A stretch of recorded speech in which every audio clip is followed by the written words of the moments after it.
everyone, and welcome to another episode, the second episode of Tales of Woah. This is the third time I'm actually recording this episode. I recorded it once, and I was kind of going everywhere, and I had some breathing problems, so it sounded kind of fucked up. So I recorded again, and then the second time I had recording problems, and just I also talked for a long chunk about the Island Boys because it was before people started talking about them, but evidently people had talked about them before I did. But I had recorded the episode or whatever, and then I was editing it, and then I started seeing all these podcasts I like, fucking talking about the Island Boys, and I was like, oh god damn it! Now it's just I wanted to talk about them because nobody else was talking about them yet, but then everybody was talking about them, so and it wasn't a very good episode. I was kind of going everywhere with it and not really staying on a good track. And yeah, so I thought I'd record it again. But one of the ideas and changes I wanted to make, or small changes I wanted to make to the podcast, is I want to have kind of themes for the episodes so I don't go necessarily so off topic and whatnot. And I was thinking a good start for the second episode would be the theme is kind of going from a small town to a big city. Might be a thing a lot of people can relate to, might be a thing that people that live in cities can't relate to. But I just wanted to talk a bit about my experience going from a small town to a big city because I still am a very small town person. I mean, I've only lived in a small town previously. Right now, I live in Slave Lake, so the town I live in has about 6,000 people. And previously, I've always lived like close to this town. So previously, I lived half an hour outside of town, and that place only had 100 people that lived there, and probably not even 100 that lived all year round. But there was no kids there when I got to the eighth grade or grade eight, as we say in Canada. When I got to grade eight, I had one friend a new kid that moved to our little hamlet, and so that was awesome because he ended up being my super close friend. He's still one of my closest friends, and yeah, so that was nice. I finally had somebody to hang out with.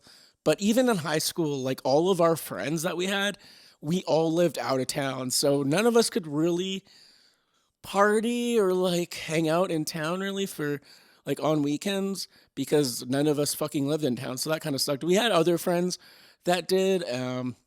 So eventually we kind of did and whatnot, but I know a lot of kids had a lot more fun, I think, than I did when I was in school just because they fucking lived in town. And when you live out of town, there's not a whole lot you can do. You can, like, one thing that was nice is my friend, his older brother smoked weed and he was living with them for a bit. And so we would go into to where he lived. He lived in kind of this shed that it was like, it was very, I mean, thinking about it now, it's kind of weird. It was like a shed, but I mean, it was livable. There was a bed in there and everything, and it wasn't like meant to be necessarily lived in. I think it was supposed to be. I don't know what it was for. Maybe it was supposed to be kind of another little living thing, but it wasn't renovated or really done up yet. So that he had like heaters in there and whatnot. But this is like a yeah. They didn't move there with him. He kind of came back to live, so I think it was probably just a little space for him or whatever. But yeah, we would always just steal weed from him, and that's a good thing too because you can kind of steal weed from like a kid's older brother, and it's like, what are they gonna do? They can maybe kind of get mad at their younger brother, but they don't want to accuse them of anything because they don't want to say that they have weed. So it's a good little racket, but. But yeah, so always very small town mentality, right? Like never lived in the big city. I still call it like, and the way I'm talking, I still sound like a fucking hick. Like all the big city, which is to me Edmonton, which is like still like a city that I think a lot of people come to that are from outside of here and just like, oh, this fucking shit city. And to me, it's like, oh, it's all right. I will say though, because I had when I finally moved from, so like I said, I live in Slave Lake. Is the name of our town, right? So, which that's such a strange name, but I live in Slave Lake, and so where I moved wasn't to Edmonton, which is the closest city to me. I actually moved to Calgary because I wanted something different. I didn't want to be around a bunch of people. I kind of just wanted something new. So, and I had other friends that were kind of moving there, and my one friend from that lived actually with me in Martin Beach in the little hamlet I lived in originally. He was moving to near Calgary, so it was kind of a big thing. Like we kind of a few of us ended up moving up, so that was cool, and so that's what I did, and I lived there for about over a year, I guess, like a year and a half. But I ended up getting sick. I had trouble getting jobs there because it was just so busy. It was the economy wasn't good at the time, and it was yeah, the jobs I could get, I wasn't getting a whole lot of hours, and then I also started drinking a lot and wasn't taking care of myself and was super depressed. So it was just a amalgamation of things that caused me to end up moving back here. I want to eventually try to move to Edmonton at some point if I could, but we'll see. There's a lot of shit that has to be figured out between then. But for now, I'm just here, just figuring, doing my shit. But when I first, I still remember when I first moved to Calgary. I mean, it was so nice. Especially the reason I like Calgary more is because Edmonton is kind of. I mean, it's a city, so it's like it's better than being here where I am, obviously. But it's I would say it's more dreary. The water and stuff isn't like super nice looking. It's kind of just like a bleh kind of city. But Calgary, I think, is very nice, and especially the water that's there. That's like in the rivers and creeks and stuff. It comes from the mountains, so it's nice and clear. And I don't know, it's just a prettier city, especially where I was living. It was very nice. But that was another thing I had to get used to was like living where I lived was like it was kind of right outside of not industrial area, but like business areas kind of. But it wasn't a nice area. Like my whole block, like if I'd go down the street to the local Winks is what we have. It's kind of like a 7-Eleven. I mean, we have 7-Elevens too, but just on this particular street, it was a Winks, and that's where all the drug dealers would hang out. So I got robbed there a few times because when I moved to Edmonton, I mean, I smoked weed all the time. I mean, I still do, but it's legal now. It was not then. So when I moved, it was like horrible because I was trying to find weed and I didn't know anybody who knew how to get weed. I also didn't know that there are websites that you could just buy weed from illegally, which I fucking wish I would have.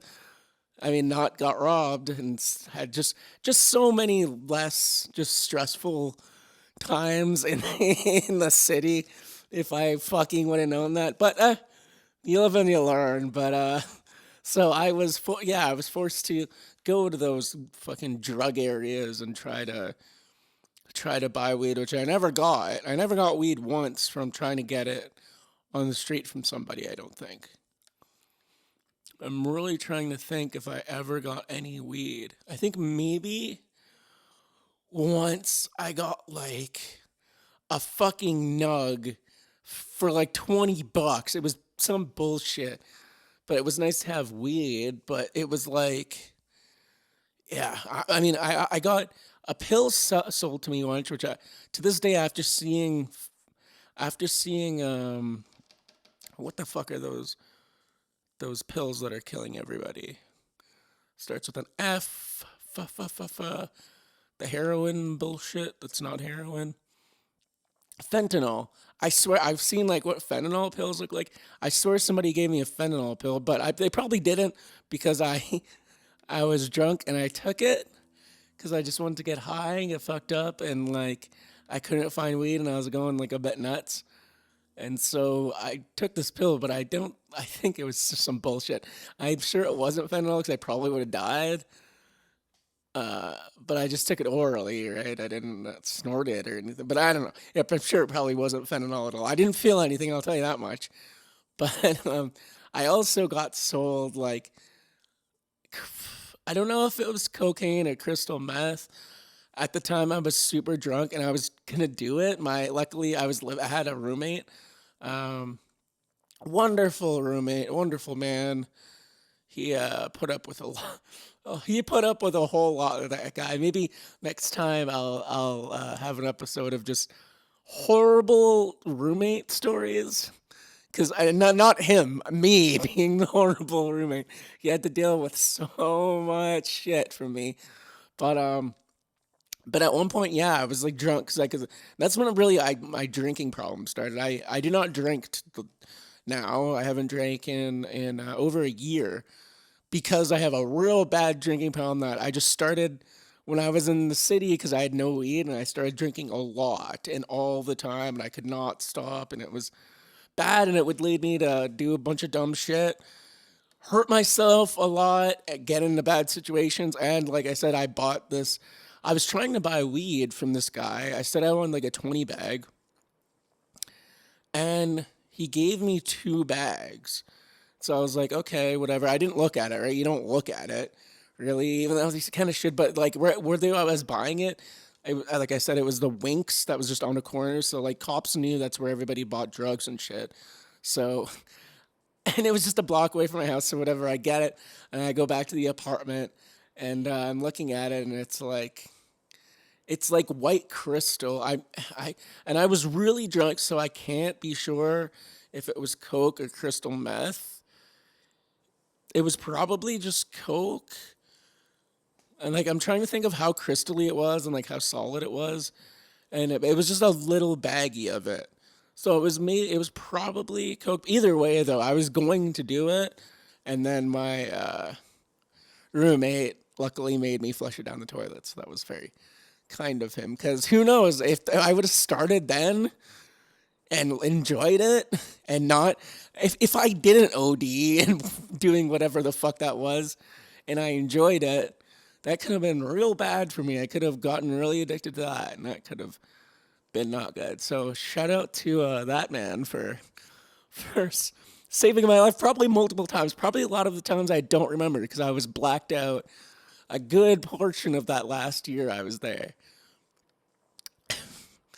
Oh, so yeah, that's one thing is you really got to find a connect when you move to a city or like I had to do more work trying to find weed people because I just did not. I was just going out on these streets, not on these streets, on those streets when you're and yeah, they can sniff you out too when you're a fucking small town person because that's another thing I was doing is I'd go around being like hi just to people just on the street and I do not do that now. Now I think people everywhere probably think I'm really rude because I keep my eyes down.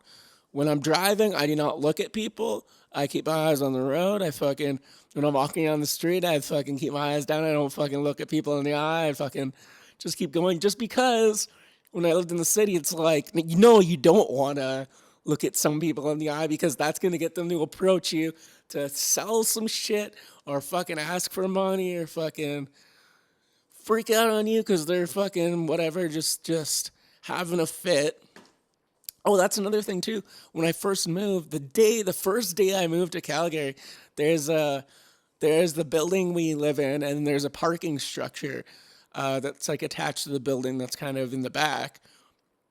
And so I parked my vehicle, whatever, in the parking structure, and I go out, and there's the ramp that you could walk down, or actually no, that's the way you had to go. You had to go if you wanted to just walk out, you had to walk all the way down the ramp or go back into the building. And so under the ramp, there's kind of like an opening and a pretty big opening. And there's just this guy. And it was I remember a beautiful summer. I think it was June, beautiful late June day. Just a wonderful day. And there's this dude screaming that he's on fire. He was not on fire. He was perfectly, I don't know. I don't know what the word for not on fire, what a smart word for not on fire would be, but he he was perfectly fine. I mean, he looked perfectly fine, but he must have been on some drugs, but he was freaking out, screaming like I've never heard anybody scream, thinking that he was on fire. And then it was just like everybody just walking by like, "Oh, yep, That's strange. And so that was like a thing that's like, oh, I guess this is different. I mean, not that way I didn't have homeless people and like crackheads and stuff here, because I definitely have. That'll have to be another episode. I talk about just working at a hotel and the fucking amount of shit you see working night shift at a hotel is ridiculous. For a small town, I mean, there's just small town secrets. There are things that like you see people's parents that are doing some shady shit that you're like, oh my god, I didn't like prostitute shit. Like yeah, that is. I'll have to save that all for another episode. That is a strange thing. But yeah, first day just seeing dude just freaking out, thinking he was on fire, screaming, and it's like that kind of does set a tone for living in a city. And so, like I said, when going looking for weed, I had a lot of moments of like people robbing me, people like me asking them to, or them saying they'll go get me weed and just taking my money. Right, that's obvious, easy thing to do. But then also people like jacking my money, and like there was this one dude that was kind of stringing me along. This fucking douchebag white dude that was just, oh my god, he seemed like a pretty terrible human being. But he was kind of stringing me along. I was looking for weed, right? And he was like, "Oh yeah, I could get you weed."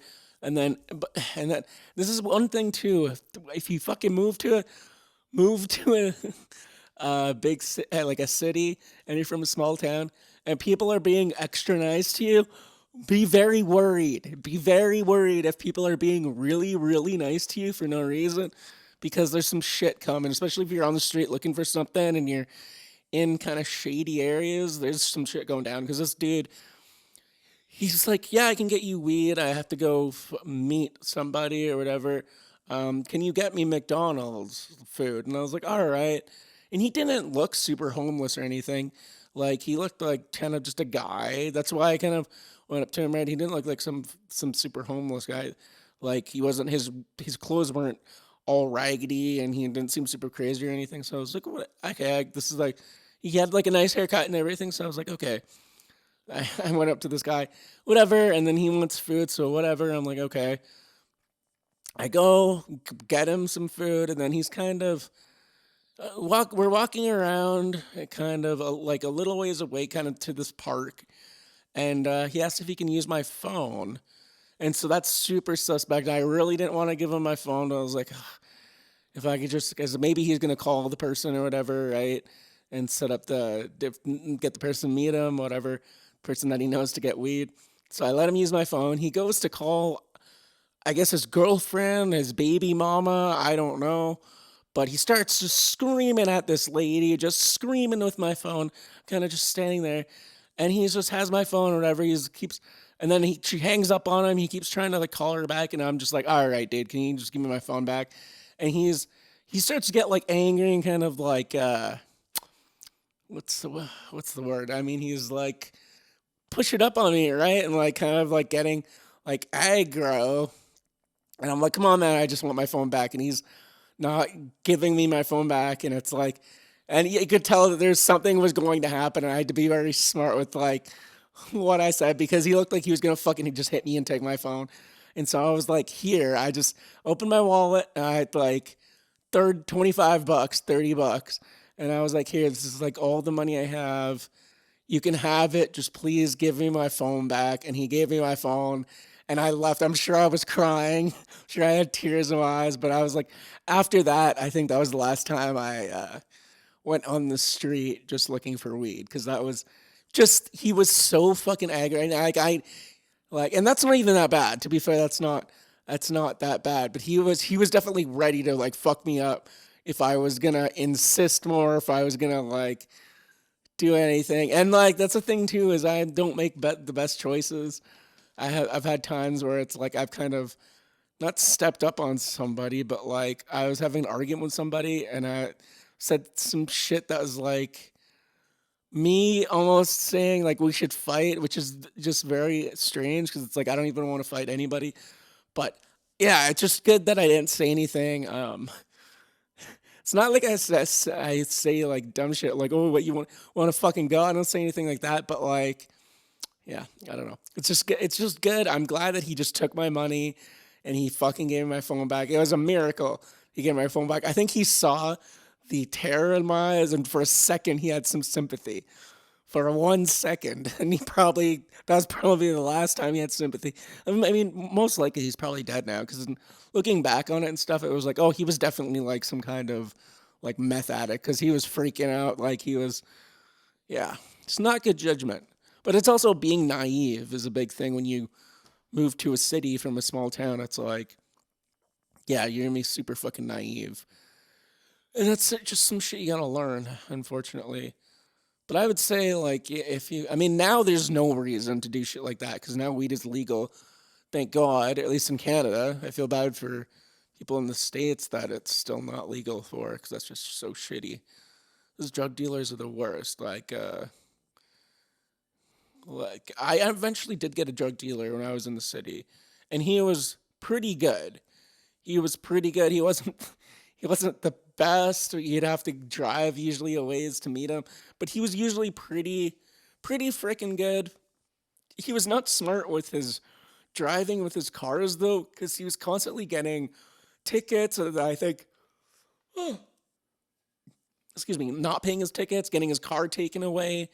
And like I would meet him, and he would be like driving a different car that he was borrowing from somebody because he got his license taken away. And I was like, "All right, man, you're fucking dancing with the devil, doing your shit." But I mean, you wanna keep driving, go for it. But I mean, he was more or less he was a nice guy. I remember one time I accidentally I was texting and I didn't think I accidentally meant I wanted a half ounce, but he I said an ounce, and I remember I went to meet him or whatever, and he had like some friends with him, and they gave me the weed or whatever, and I gave them the money, and I didn't really pay attention to how much weed it was. I wasn't thinking I was just gonna get out, and then they were like, "What the fuck?" And then whatever, and then I realized I only gave them enough money for for half an ounce, and I was like, "Oh shit, I'm so sorry," and I felt so bad. I felt like they thought I was trying to rip them off, and I really wasn't. I really wasn't trying to rip anybody off. I just made a mistake. I said ounce when I meant half ounce, and I was like, that was a little bit scary just because there was a bunch of people there. So I was like, oh, and they were in like that was another thing too, is they were in like a nice vehicle and like like some kind of like Escalade type vehicle. And I was like, I don't know, it was scary. But everything was fine. No, that they understood my mistake, and they separated the bags or whatever into a half ounce, and I went on my way. And that was all right. But the main story I wanted to talk about with all this stuff is when all this stuff is going on, right? So I'm like trying to find weed. I'm like, all this weird, shady shit is going on. I'm also, I mean, a lot of stuff I'm doing at this time is rapping. I really like rapping. I still like it, as corny as it is. I don't necessarily put stuff out as much anymore. I probably will at some point, but I realize how corny and fucking cringy it can be. But so I was doing a lot of rapping and stuff at this time, and I was doing live shows, which that we'll really have to get into in one episode because it's just not good. I Eminem'd it, but like in the worst way possible from 8 Mile when it's just you forget what it's called. You choke. You choke. That's what it's called. I choked 3 times, 3 separate times. Fucking completely forgot all the words. Very embarrassing. It's some PTSD shit. And oh yeah, I really have to go over that story in one episode. So it's a whole thing. But that'll be a whole hip hop, maybe white boy hip hop episode that we talk about that shit. But so like I was saying, I was going to these hip hop shows and whatnot, and so I meet this one guy at one show that I was rapping in. He was actually rapping with me, and because it was like a thing where you do like a freestyle set or whatever. Each person would do like a 16 bar freestyle, and so there was like 5 of us, and I was there, and he was another person, and he actually did great. He went after me, and I was so fucking disillusioned that I didn't really pay attention to his set. I was so ashamed of myself, but from what I heard and like I was like around it. He sounded very good. But so he was whatever. He gave me his number to like connect with him, and so I later hit him up, and because he also said he sold weed, so I was like, okay, sweet. I could. This is before I had that weed dealer, and so I was like, fuck yeah, I'll hit this guy up. So I end up hitting this guy up. I don't know, probably at the end of the week or something, and he does not remember me whatsoever. Like through text, he was like, sure, come over, whatever. No big deal. So he gave me his address, and I come over, and then he meets me, does not recognize me at all, and I kind of get a weird vibe, and it's like that same thing where it's like somebody's being a little bit too nice for you to you, and to this day I don't know. Yeah, I don't know if it was a vibe. I don't know if I was just being just some small town like racist or something, or I was afraid of something I shouldn't have been. But I will also say, because this dude was black, it doesn't really matter. But just for it does matter for in the story of just my reaction to him and things that happened that were just oddly like hilariously stereotypical in weird ways. Um, but whatever. I don't know if he was. I met him. Obviously, I obviously knew he was black. I went over to his house knowing he was black because I met him that night. But just his reaction when I got there was really weird because it was like he didn't remember who I was, but he was like fine hanging out and like selling me weed, and there was just kind of like a weird vibe that I can't totally express. But so whatever. I'm sitting there hanging out. It was like him and his friend, some like fucking Indian kid or whatever. So we're watching battle rapping and fucking and we're rapping, whatever, having a gay old time. And he has this so this is what I'm starting to say. It's like it's kind of like weirdly stereotypical where it's like yeah, like, so he has a pit bull, right, that has like a chain, like a chain uh collar on, right? So whatever, pit bulls. I'm not a person that's like really gives a shit about pit bulls. If dogs can be aggressive, dogs cannot be aggressive. I don't really care either way. I like dogs. I'm a big fan of dogs. So he has a pit bull, and the pit bull was nice, but it was really insanely aggressive towards particularly me. Not towards anybody else, just towards me.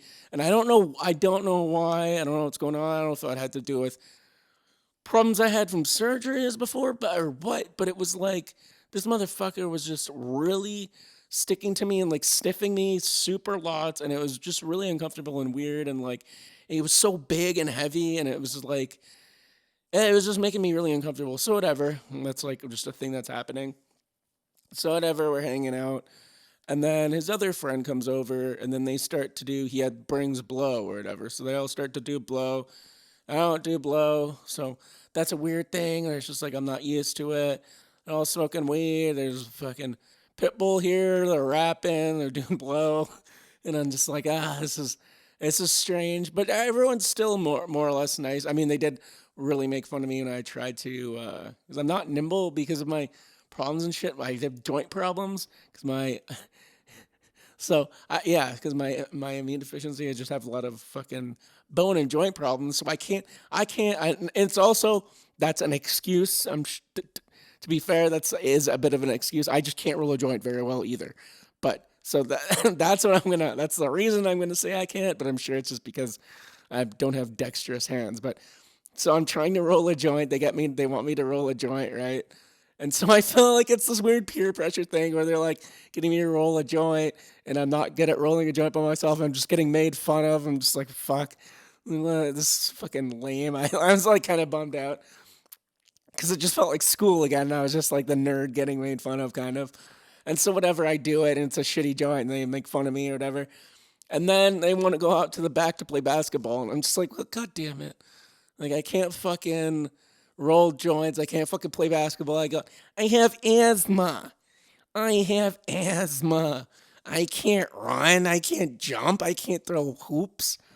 So that was just a weird, awkward thing. And yeah, I don't know. I never ended up seeing that dude after that. But there was just the whole time it was like there was a weird energy of them wanting to like keep me there for something, and like I don't know, but it was probably just all me being paranoid because I'd also watched recently, like I said, I'd gotten jumped or whatever a few times by people, by a white guy. Actually, I got mugged by a white guy, but I was just nervous about people and about people being super nice to me and stuff. And I had also watched I don't know if you've seen the Joyner Lucas video for his song Ross Capiccioni or however you say it.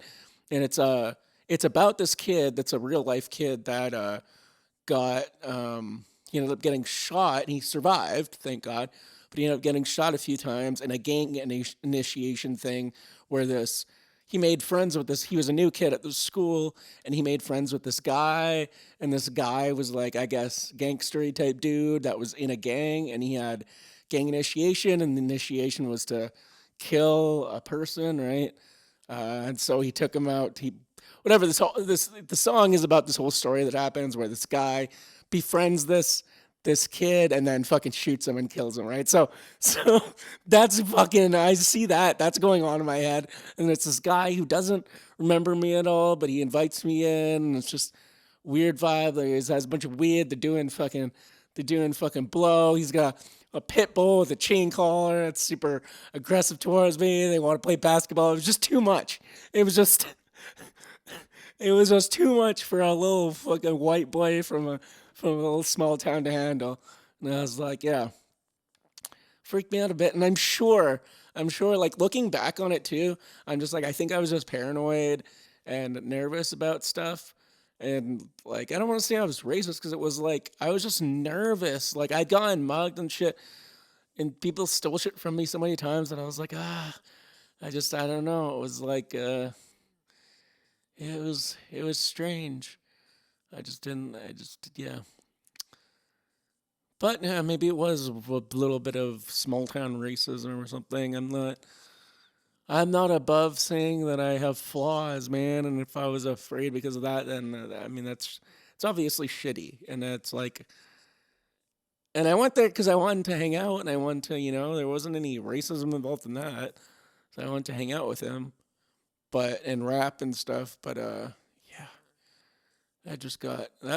all that stuff just all compounded together just made me so fucking paranoid. And the fact that I just got made like such a I felt like such a nerd. Like, oh, it was literally like school again. Or it was like, oh, this black dude and his other friends are fucking just making fun of me being fucking some fucking nerd. And it was, oh. And I also felt like because I'm not good at liking my own stuff. And I mean, to be fair, I'm sure I wasn't good at rapping. But another thing too is I felt like I was sucking at rapping, and then they were like, "Yeah," you know what I mean? They were being like positive and stuff, and I felt like, no, this is like really shitty. Like, and the fact that they're not like pointing it out or making fun of me for that was like, I don't know. It was just I don't know. I think I'm just very paranoid in my own head about stuff, especially meeting new friends. Yeah. Needless to say, I didn't really meet many friends when I was in the city. I didn't go out a lot. And like I said, the places I was going to was to those rap shows. And those were, I don't know if you've been to like, but like I've been to like a lot of metal shows. And I think I should have probably tried to hang out those places more than the rap places I was like going to. Because with the rap places, like with metal shows, I mean, everybody's fucking dressed like me anyway. Everybody has fucking skinny jeans on and a fucking black shirt, black clothes, right? For the most part. So I guess I fit in there. But at the rap place, and it's like I love rap music and I love seeing like live rapping when people are actually good and don't sit there and just mumble words and sing along to the song or whatever. But so I like it a lot.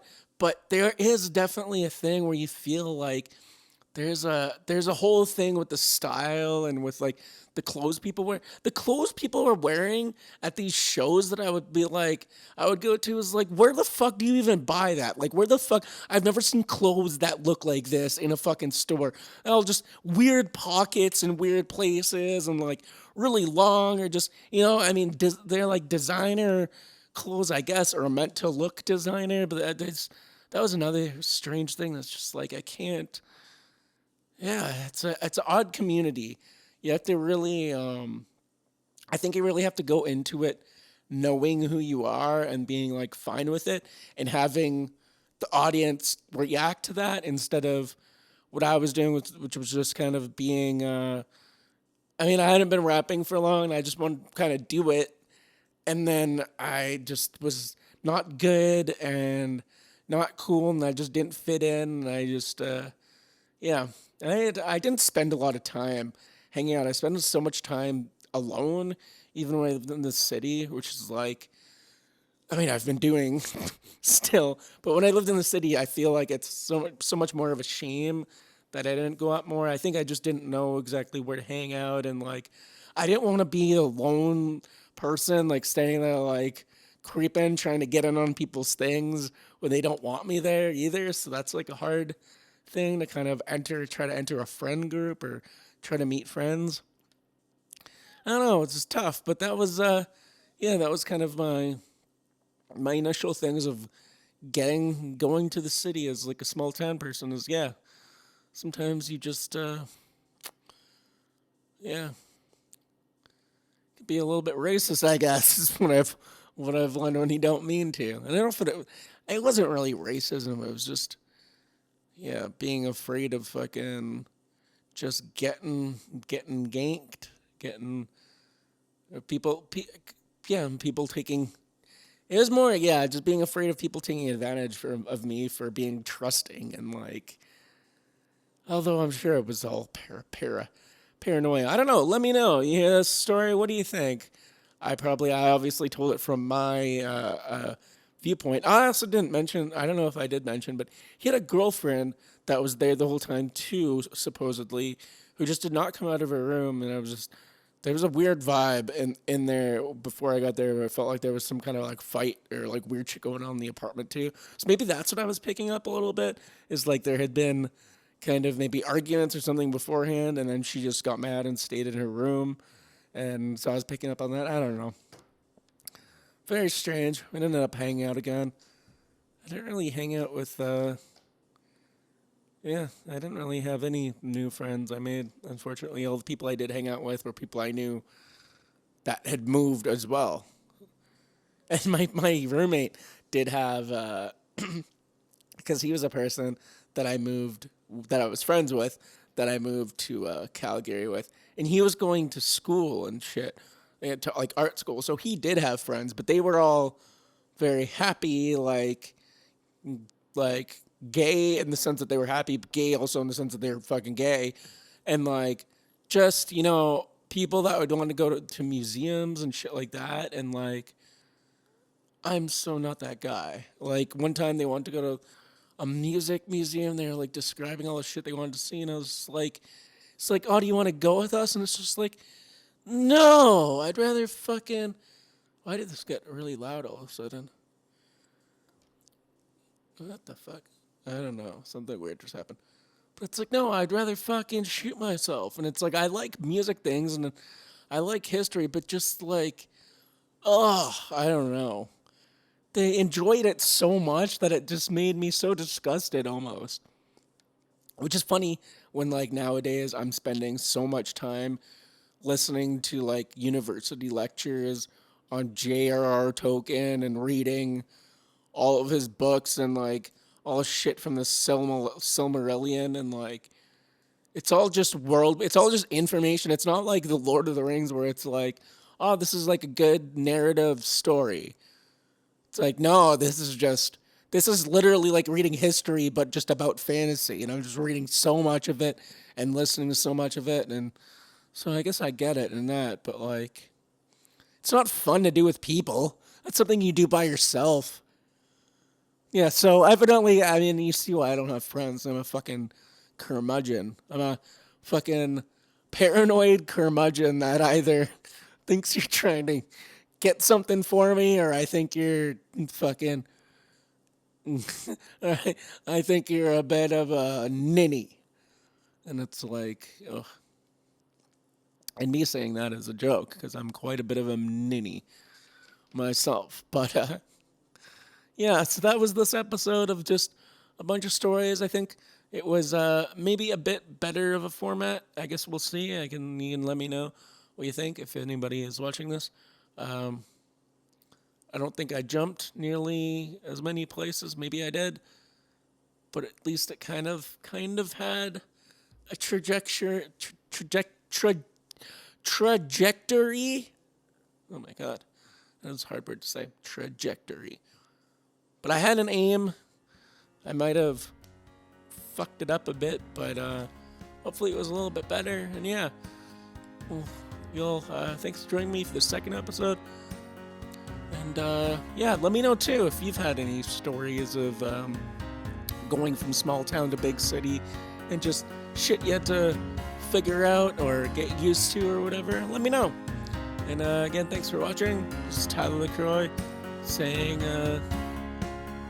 goodbye, au revoir, hasta la vista, couldn't talk. I really do need to learn a few more ways to say goodbye because I don't know. But bye.